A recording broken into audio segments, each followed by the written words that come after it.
good? My name is Shakayla. Welcome to my channel, Manifesting with Karmic Side Gal. If you're new here, thanks so much for tuning in to this video. Here on my channel, I talk about manifesting the life that you deserve to have, my process and journey to ascension, and of course, spirituality in general. And if you are part of the spiritual family, welcome back. Big hearts go out to you guys. Shout out to you. Big shout outs to all of my current subscribers. And if you're not subscribed already, I mean, what are you waiting for? I keep putting out content. You're going to keep watching it. So subscribe already. And while you're at it, hit the like button if you did enjoy this video. If you can see from the title and description of this video, today I am talking about effective communication. Now, you guys might be saying, what the fuck does communication have to do with spirituality? And I want you guys to know that spirituality and personal growth is one and the same thing. It's just that people may not view what they're doing for their personal growth as spiritual. But as you begin to work on yourself, you begin to release things, you do shadow work, even if you don't consider it shadow work, that's a spiritual process. Every time you are reborn and that old past version of yourself is gone, that is a spiritual process. So when you are choosing to be a different person, to have a different lifestyle, to choose new behaviors, that is also personal growth, guys. And they are one and the same thing. They work together cohesively for us to become more conscious and ascendant individuals. So let's talk about why is communication important. First of all, as humans, it is in our nature to be in a relationship. It's a big part of all of our purpose while we are here as a collective, that we are in relationship with each other, because our relationships are what teach us, okay? It's a reflection of our own behaviors. It's a reflection of how it is that we want to be treated, even how we love ourselves, how we value ourselves and other people. And the more love that you have for yourself, the more love and compassion it is that you can offer to other people, or vice versa. So relationships are very important to every single one of us. Even if you're one of those people who consider themselves a loner, if you feel like you don't need relationships, you don't need people, I'm here to tell you that it's totally wrong. You do need people. You do need relationships, because those are going to help you grow. Think about if you were in a room all day, just a blank room with no other person. There will be no one to challenge you. There will be no one to inspire you. There will be no one for you to collaborate on ideas with. And you will be the sole creator. But the thing how creation works, none of us are God, even though we have God within us. So we can't just make up a bunch of random stuff. Even though we do, everything has kind of already been thought of or invented in some way or capacity. And our relationships with other people is mirroring our own self. So that's why it's very necessary, period. Now, why is it communication important in relationships? Well, we're communicating all the time, whether we choose to or not. You're even communicating with strangers. You even communicate sometimes without saying any words. You can communicate through body language. A lot of people who are empaths, they communicate through vibrations. They communicate psychically. And then, of course, there's actual conversation. And then we communicate with words as well all day, like on social media, through email, through text message. Communication is a huge part of our world, of our dimension. And the best thing that you can do for yourself personally and spiritually is to learn how to be an effective communicator. Me personally, something that I really had a lot of trouble with is learning how to communicate. And the first issue that I had was not even realizing that I didn't know how to communicate properly, okay? Most people, like myself, learn how to communicate from their natural environment that they grew up in, whether it was their actual family or their friends growing up. That is how we learn, is from each other. And not all of our parents had the tools at that time to really teach us proper communication. Me personally, a lot of people in my family, either things get swept under the rug, there may be a lot of secrets, or people are never just direct. I know a lot of passive people. They never just actually say what they're feeling or say whatever it is that they mean, okay? And it's just not healthy in relationships. One, because when we question other people, that makes us kind of start to question ourselves. And if more people was just like effective communicators, everything would just be, it'd just be period, point blank. There would be no guessing, okay? And you would never have to wonder what it is that somebody's thinking or how they feel about you, because they've communicated that properly. Another thing about communication is not about just what you say, it's also how you say it. And even the biggest thing of all that I said in one of my videos recently is that active listening is so huge when it comes to communication. A lot of us, we want to speak our piece, we want to use our throat chakra, but we don't realize that we were given 2 ears and 1 mouth for a reason. And it's because we're supposed to be receiving information, whether it's from other relationships or even from the divine. And when we're constantly running our mouth, when we're constantly perceiving people instead of reaching for understanding of what it is that they're actually saying, then there's no space for personal growth. I'm going to link a podcast episode below to my girlfriend's podcast. It's called I Got Time, shameless plug. But she did a really great episode recently where she was talking about communicating and really just learning how to communicate better and knowing that people can't guess how you're feeling. It's actually very immature emotionally and on all kind of levels for you to think that people could just assume how you're feeling. Yes, some people that I'm really close and have a spiritual connection with, they might be able to tell just from my body language or my mood changing how it is that I'm feeling, but they shouldn't have to guess. And you shouldn't even have to hold back in your relationships on expressing yourself or saying how you feel out of fear how they may react. It's just unhealthy. So today I'm going to be talking about the 5 communication styles, how communication issues create blockages in our lives, okay? And just in general, why this is so important and necessary for your spiritual growth. Before I jump into anything, I want to show you guys my cool shirt that my girlfriend got me for Valentine's Day because it's just an inspirational message, period.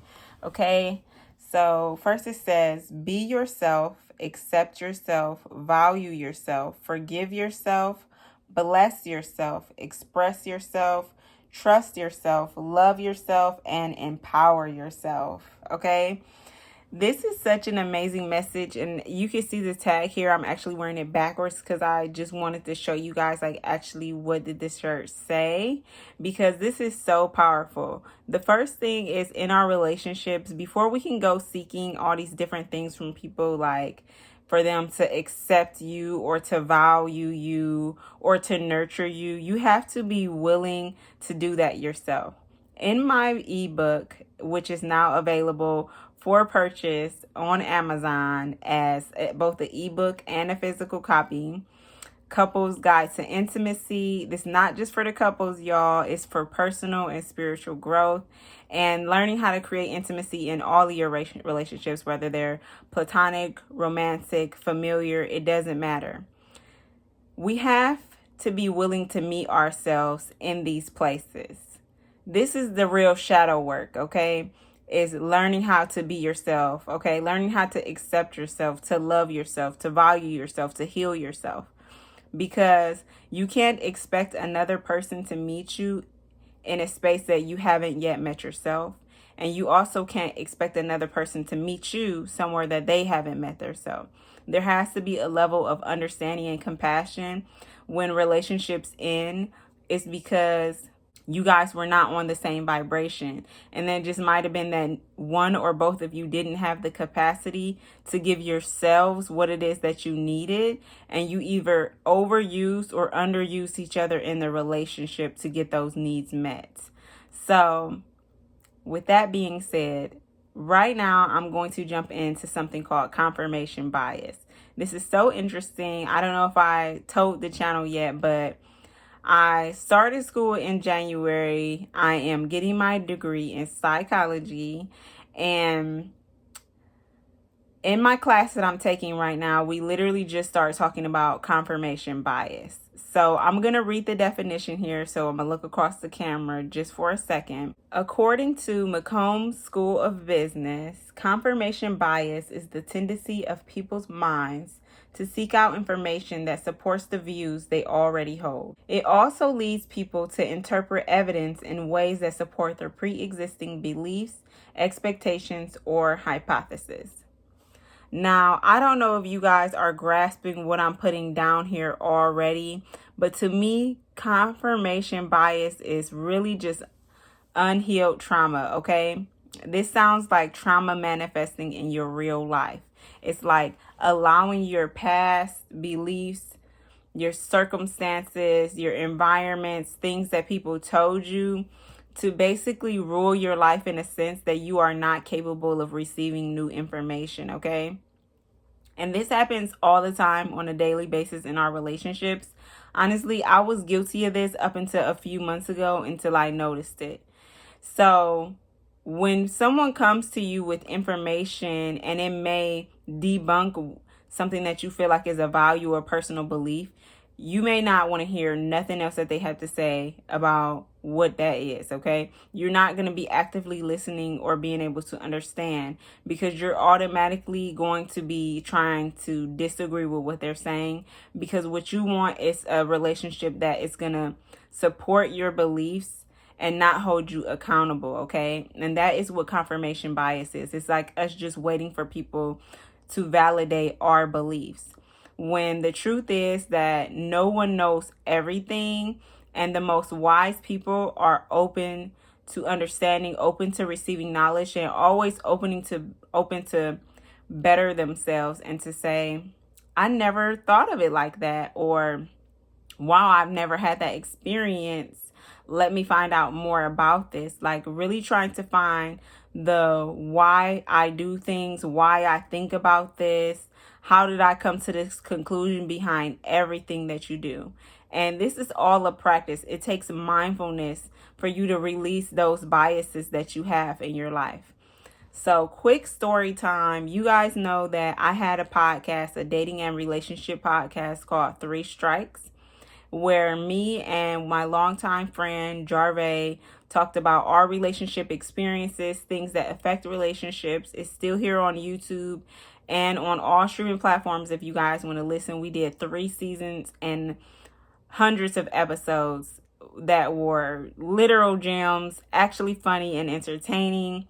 But it got to a point outside of some things with the podcast where it was like me and my co-host was having trouble communicating because our beliefs were butting heads. It was like what he was saying to me, I was automatically receiving it in a certain tone, and we couldn't have a proper conversation about it because in my mind, I already didn't agree with what he said. So to me, his opinion was not valuable. And after some reflection and personal growth, I realized that it's not that his opinion isn't valuable. It's just it was not validating my own opinions and feelings about those specific topics.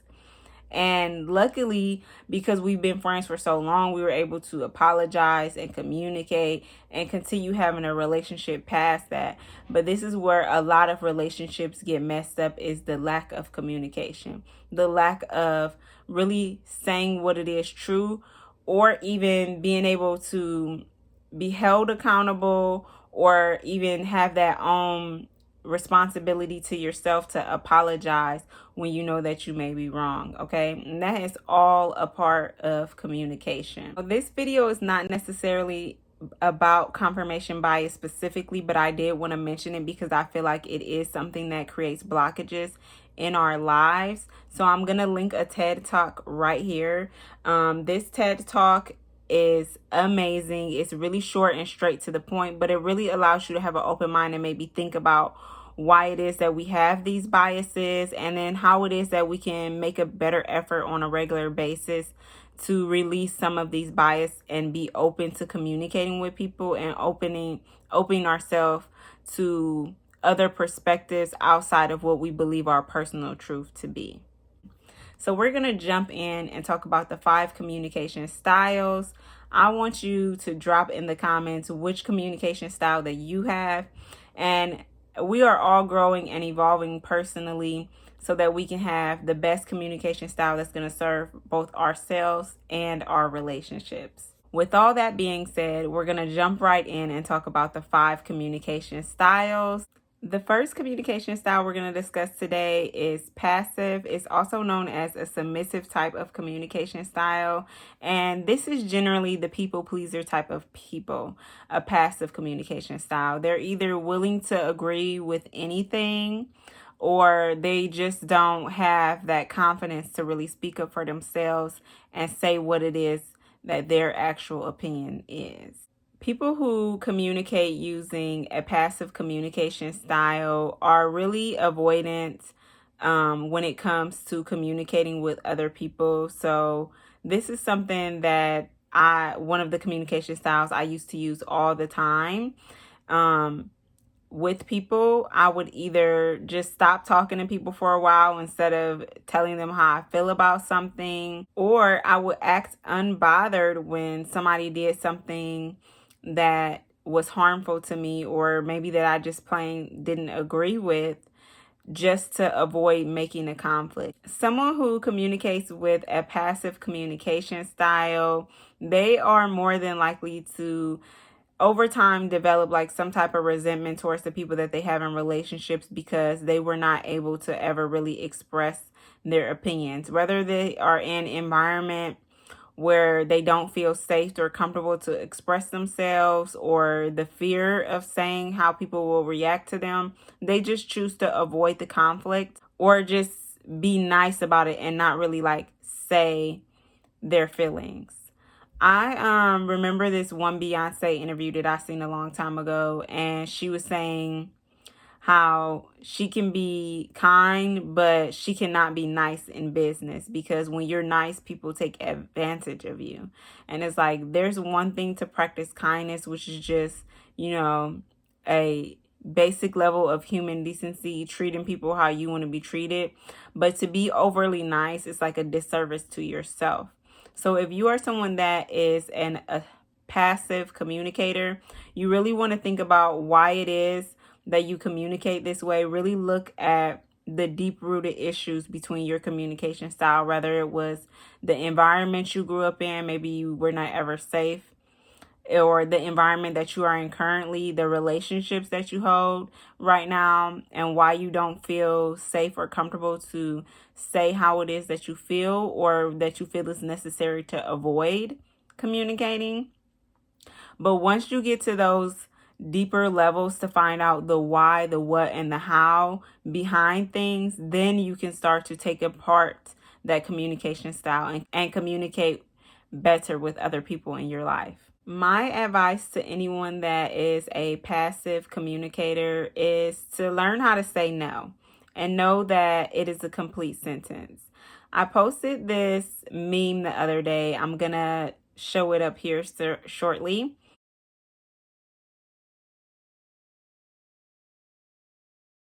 But it basically was saying, if it's not a hell yes, then it's still a no. So you need to practice having boundaries with yourself and having boundaries with other people, so that you can just say no when you're uncomfortable, when you don't want to do something, when you don't like what somebody did. Just say no. Protect yourself at all costs. Another thing is really building up your confidence and learning the value in yourself.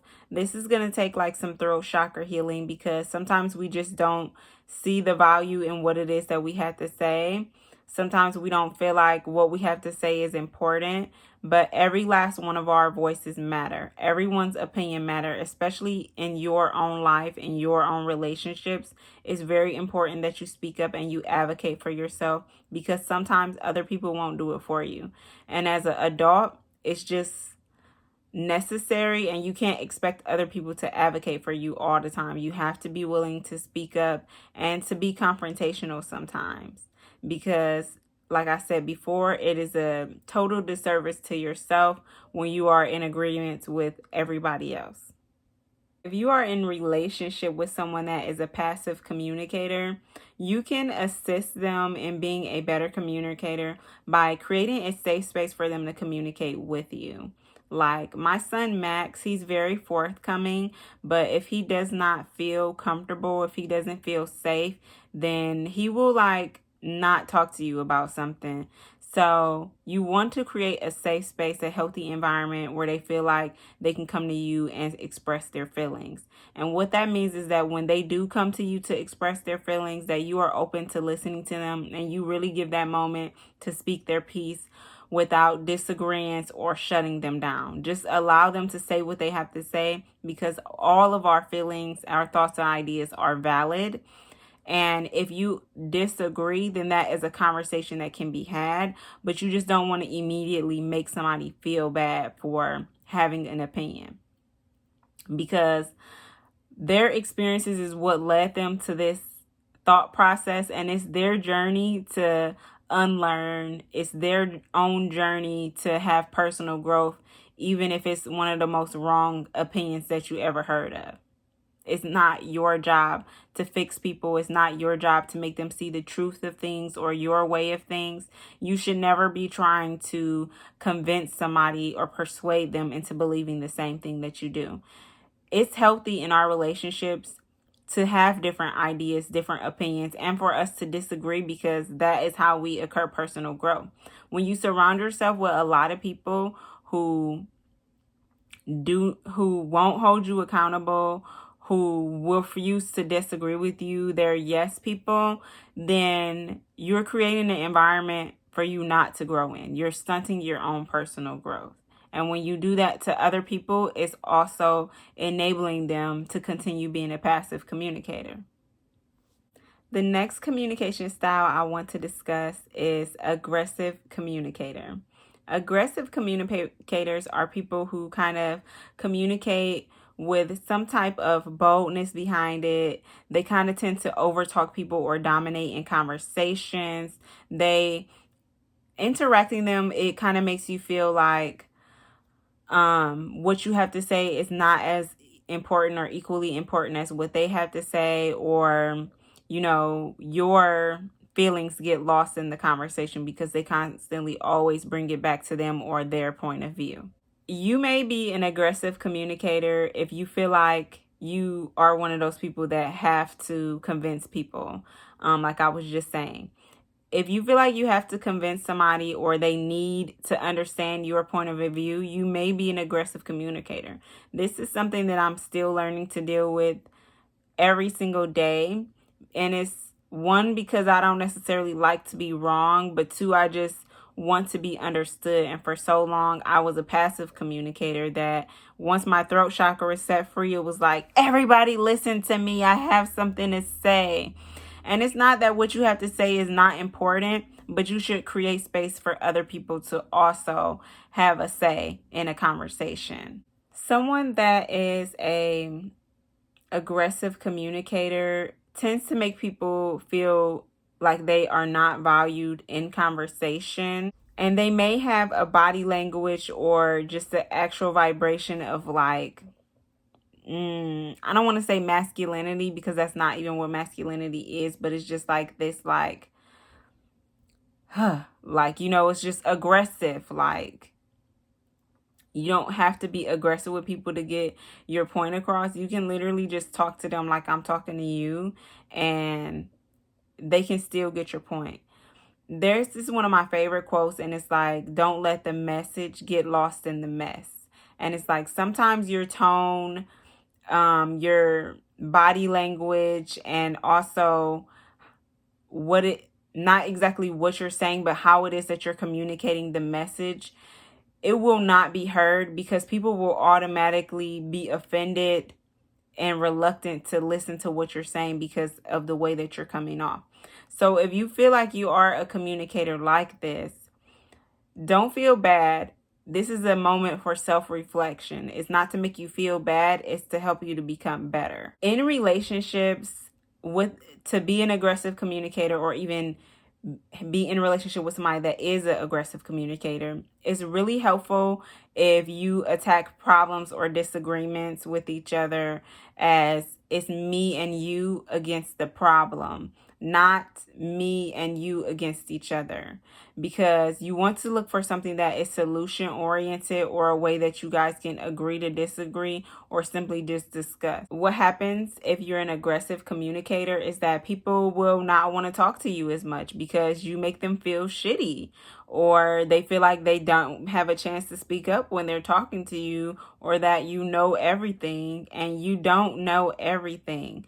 Allow yourself to be open to different points of views and perspective outside of what happened to you in your life. What you are doing is you're taking your past situations and then projecting it onto other people, when we all don't have the same experiences that brought us to our beliefs. So give people the space to just be themselves without you trying to dismantle their thoughts, opinions, and ideas, because you don't always have to agree with people. And conversations are much better between two people. If you want to be right all the time, then talk to your damn self. The next communication style I feel like is the most frequently used one, but not the best to be used, which is passive aggressive communication style. We've all heard the term passive aggressive and maybe have been called passive aggressive before. This is like a very caring energy, okay? Passive aggressive means that it's a combination of both the passive communication style and the aggressive communication style. Passive aggressive people, they will act like everything is fine, like the passive communicator, but in reality, their reaction, maybe physically or emotionally, will be that of the aggressive communicator. Okay. I have been guilty of this in the past. Like, I would just ignore somebody for days and they will be like, "What's wrong?" And I'll be like, "Nothing." Instead of just communicating actually what was wrong and why it was that I was upset. Like, literally waiting for them to guess my emotions or feelings, or wanting them to like pull it out of me, like feel bad that they did something to me, when they may not feel bad, and maybe what they did really wasn't wrong, but we just take a lot of things personally because that's the human thing to do. A lot of passive aggressive communicators are very sarcastic. They're very patronizing in conversations. They'll be like the friend that tells you it's not a problem, but then they'll go to your shared friend and tell her like, "Yeah, girl, she pissed me off last week and that's not why I'm not talking to her." So they kind of will gossip a little bit, which is something that I totally used to be guilty of. Like, if you're a passive aggressive communicator, instead of directly communicating with the person that you may have an issue with, you're going to communicate with other people about that situation instead of communicating with the one person that can resolve it.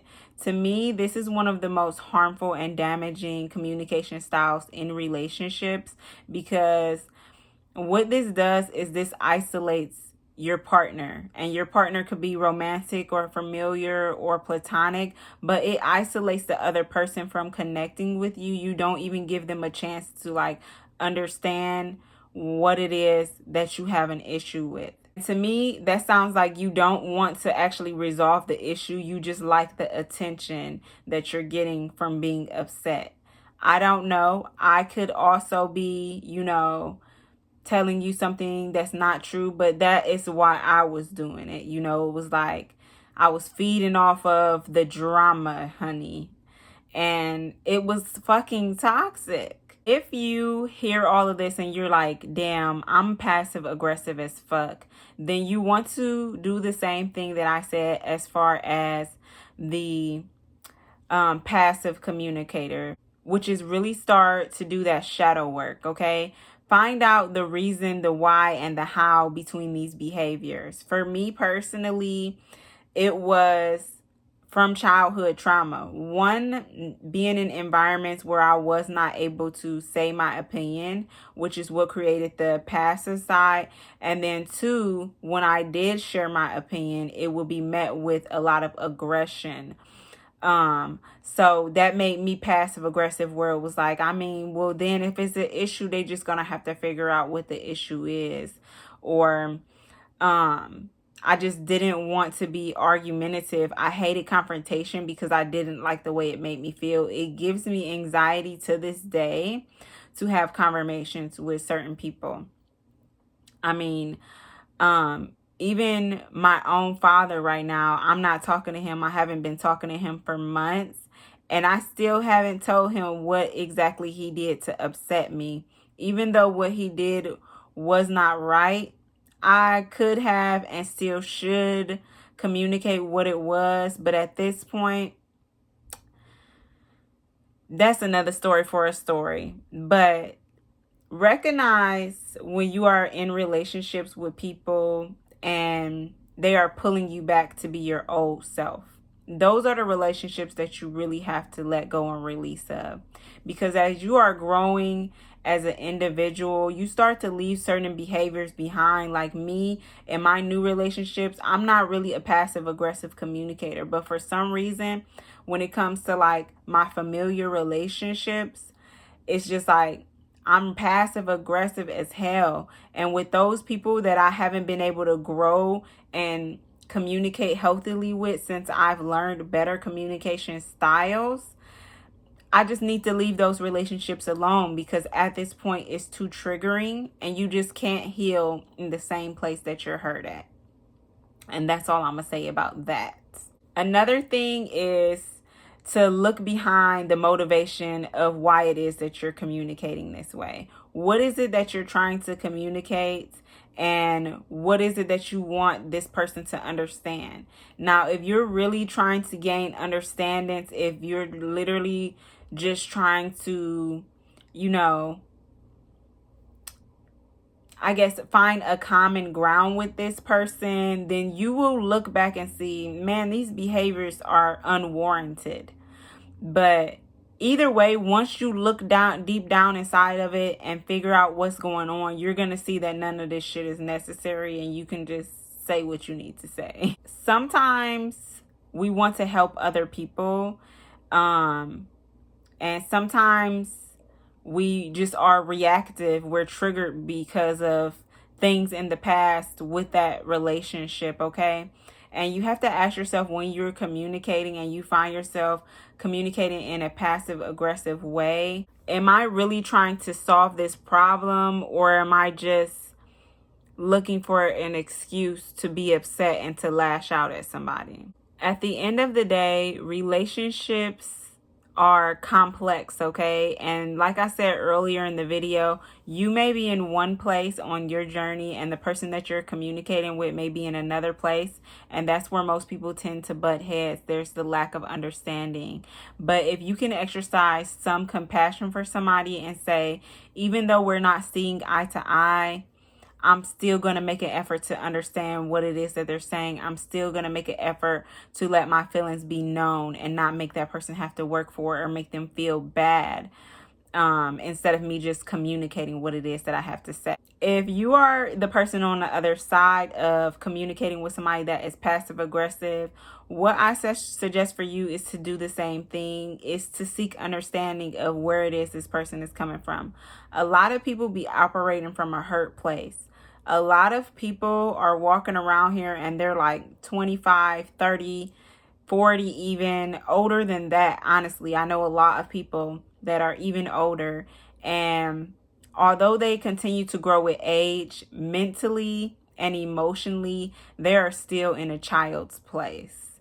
And unfortunately, it is really difficult to communicate with those people. And sometimes you have to just have acceptance that that person is not in the space to communicate properly, and remove your energy from the equation. Whatever you do, you don't have to meet them with the same response. You don't have to be passive aggressive back. When somebody now in my life is communicating with me in a passive aggressive way, I may Big May, if it's somebody that I really care about and want to have a relationship with, I may ask them, is there a problem? Or I noticed it feels like to me that the energy has changed between us. Is there something going on? If that's a valuable relationship, like, I would give them the opportunity to say it is how they feel, and they might take it or they might not. But ultimately, you have to protect your peace dealing with these kind of people, and sometimes you can never win. So the best thing to do is just peace out. Ooh, so the next communication style we're going to talk about is manipulative communication style. Someone that uses a manipulative communication style may be a bit deceitful, and what they're doing is trying to use logic to convince other people of their opinions or the beliefs, or just sway things so that it's in their favor. They do things in regular conversations, and it's almost like a built-up interaction. This manipulative communication style is very much giving narcissists, and although narcissists should be diagnosed, there's a lot of people who are not narcissists, but they maybe were raised by narcissists or something to that nature, where they are doing a lot of things that narcissists do because they haven't learned better yet. People with a manipulative communication style, they never really say what it is that they are thinking. They may have hidden motives that are not shared with you, okay, at the time of the communication. Above all, they're going to prioritize their own needs in any relationship, okay? And they're going to try and manipulate the situation without you knowing, to have just the relationship go in their favor, for things to be done the way that they like it, or for them to get something out of it. It's the relationship is beneficial in a way to them, however that is. Communicating with someone with a manipulative communication style can be very confusing because you start to question your own thoughts and ideas sometimes. You're just like, am I tripping? Did I say that? Did I not say that? I thought they told me this and then they did another thing. And sometimes we do this and it's not intentional, but that's why practicing self-awareness is the best thing that you can do for yourself. Because when you're self-aware, you're realizing your behaviors, you're understanding them on a daily basis, and you're actively choosing to do something different. So like I said, this is no hate against anyone who uses a manipulative communication style. This is just a tool to spark a change inside of you, to do something different, to communicate better with people. Because what's going to happen in your relationships is eventually they're going to realize that they're being manipulated in some fashion, and you're going to burn a lot of bridges and lose a lot of relationships with people because in some way you were dishonest or misleading, when you can just be honest. I was just telling my friend Emily about this earlier today, and it was an experience that I had, and I'm going to share it with you guys today. When I was in high school, I dated this guy, and we dated on and off for a couple years, but it never really got serious because my mama just didn't play that. And I got married super young, so I was never going to date this guy. And once I was no longer in a relationship with my ex-husband, we kind of started to talk or whatever. And first it was just him sending me snaps or whatever, like, oh, you're my dream girl. I always wish that I could be with you. Like, I was waiting for the perfect time to like finally be your man type of stuff, okay? Really telling me what he thought I wanted to hear instead of what his true intentions was. And a lot of people do this. It's not only just to men, but a lot of men do this in sexual situations because unfortunately some of them only see the benefit of relationships with women for sexual or romantic benefit. They don't see the benefit in having a platonic relationship with us. This guy, we're talking for a while. My birthday comes up. He's like, I want to come and see you. We were living in different states. I want to take you out for your birthday, blah, blah, blah. I'm like, yeah, okay, whatever. He did. He pulled up on me. And we went somewhere for a whole weekend. It was nice. We had a good time. And we were talking, and I was thinking, you know, this could be the beginning of a relationship. He really was saying all these things. Like, I thought we were friends because I literally knew him since high school. Okay, we've always had good conversations. Like, I thought that was my nigga. So we continued to talk after my birthday celebration, and then I went to go see him where he lived at after some time. When I went to go see him, he was really booing it up for me, okay? He was really giving me like wifey vibes. He was taking me to meet his family, taking me to kickbacks where his friends was at. Like, we went out, we ate, we did a ton of things. He was just really giving the boyfriend material vibe. And that's not something that I can make up. You know, sometimes as women, we allow our emotions to trick us into thinking that there's more to a relationship than it is. But when I tell you, not only was he saying the things, he was doing the things, I thought this was about to be my man. And at the very least, I thought we were friends, okay? So after that weekend, I go back home, and after a couple days, this nigga ghosted me, y'all. I mean, ghosted me. I didn't hear from him for 3 whole weeks. Like, he just stopped replying to my text message. I could see he was still active on social media. And I was like, what the fuck?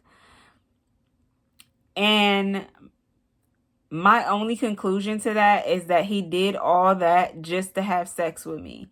Like, he literally waited like 15 years to have sex with me, pretended that he liked me more than he did. And then, y'all, after 3 weeks, he sends me a message saying, oh, I'm sorry about that. I just feel like it wasn't going to work out between us because of long distance. But like, he knew all of that before he came to visit me for my birthday, before I went to go see him in his hometown. So this isn't new information to you. You knew all of this up front, and you still chose to lead into some form of relationship with me under the guise that we were eventually going to actually have a relationship, a romantic relationship, like be together. That was totally manipulative. Like, that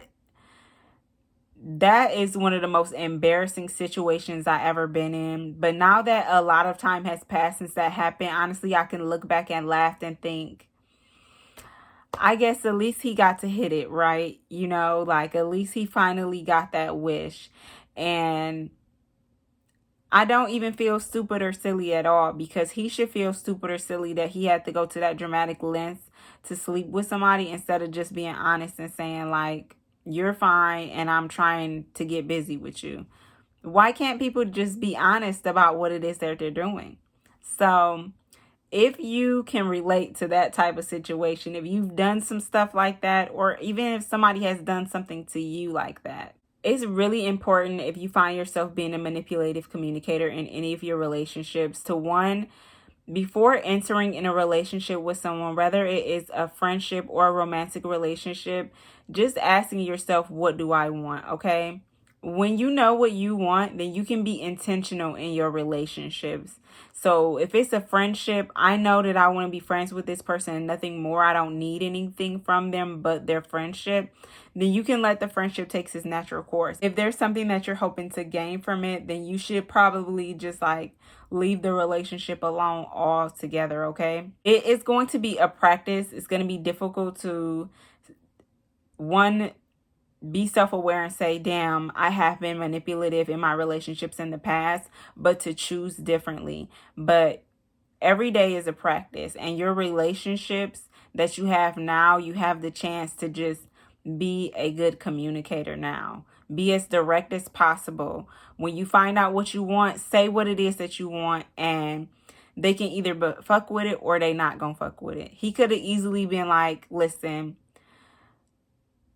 I'm really attracted to you, like, and I hope you don't take this offensively, but I would like to, mess around. He could have said that. He could have said that he wanted to have some type of friends with benefits relationship and just been honest about what it is that he wanted. And I could have been like, oh, no, I'm not interested in that. Or I would have been like, yeah, cool. Me too. I'm down. So just be honest. There's one thing that I always say is like, your blessings cannot miss you. You're never going to miss your blessings unless you are in somebody else's space. So when you're not being the authentic version of yourself, you are leading on, practicing, and pretending to be someone else, and nothing really good, substantial, or deep is going to come to you that way because it's not for you. Okay, it's not going to be long lasting because you didn't do the right things to get into those relationships. You were fucking manipulative. And karma. It's the same really as the passive aggressive relationship. Over time, people are just not going to deal with you. You're going to burn so many bridges. You're going to ruin so many relationships with people, like somebody that you consider friends for that long. And now I'll never talk to him again after that. Because, boy, why? Why'd you do that? If you are someone that is in a relationship with somebody that is a manipulative communicator, or they tend to communicate in a manipulative way, what you can do is also be direct about your wants and needs, and you can create a safe environment for them to communicate healthily with you. You have to reach people where they are, and they're not going to be open to criticism. They're not going to be having a listen of what it is that you say. So you just want to trick them. And how you trick a manipulative person is you do the voice recorder method. Whatever it is that they say to you, repeat it verbatim back to them. And you can say, that's what you said, right? You said this is what you wanted, right? And then that either will, spark some type of self-reflection within themselves, or they're going to leave you alone because you're messing up their game of fun. Do your best to try and communicate healthily with them. Be patient and stay calm, because also sometimes those people live off of reactions. The fifth and last communication style is the communication style that is best, okay? This is the communication style that we all should be trying to grow into, which is called the assertive communication style. Assertive people are not demanding, they're not domineering, they are simply letting it be known. Like that quote from Nene Leakes, I said what I said. That's just it, period. Being an assertive communicator means that you are open to hear and receive other opinions and ideas from others. It means that you are also confident and convicted in your beliefs and your ideas and what it is that you have to say, but you still do not push over other people. You still create that space for everybody to have a real conversation, real relationship. Assertive communicators usually have high self-esteem, so that's something that you want to work on, is building up your self-esteem. Really seeing the value in yourself and that you are so worthy to say what it is that you want to say. Your opinions, your ideas, your beliefs, they all are valid.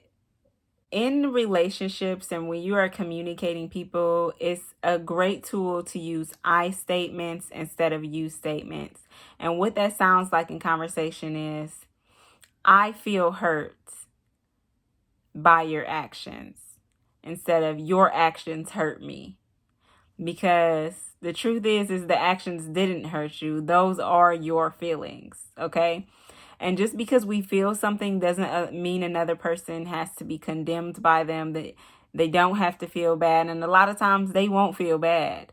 So it's best that you are okay with speaking your piece, whether it is well received or not. You also want to be considerate. You want to be self-aware, like, how do I feel, but also how would this make somebody else feel? How is what I'm saying impacting me and my environment and the people around me? When you are considerate and have compassion for other people, it eventually becomes second nature to just think of others as you think of yourself, and be solution orientated when you are communicating in your relationships. To be less offended and defensive, and to be more open to understanding. Above everything, allowing yourself the grace to understand and know that your opinions are valid, and knowing that when people disagree with you, it does not invalidate you, okay? You don't have to adapt to their feelings. You can be right and they can also be right. Learn how to accept constructive criticism, but also learn how to advocate for yourself, okay? I am wishing you guys nothing but the best, all of the healing vibrations, and shout out to you if you stay tuned through this entire video. I definitely am going to add in the timestamps for each communication style because this took way longer than I expected. Hit the link in my bio if you would like to book with me. And also make sure that you did subscribe to my channel and like this video. You can also hit the link in my bio to join me every Monday at 8 p.m. Eastern Standard Time for meditation class. I'll see you in my next video. Peace out.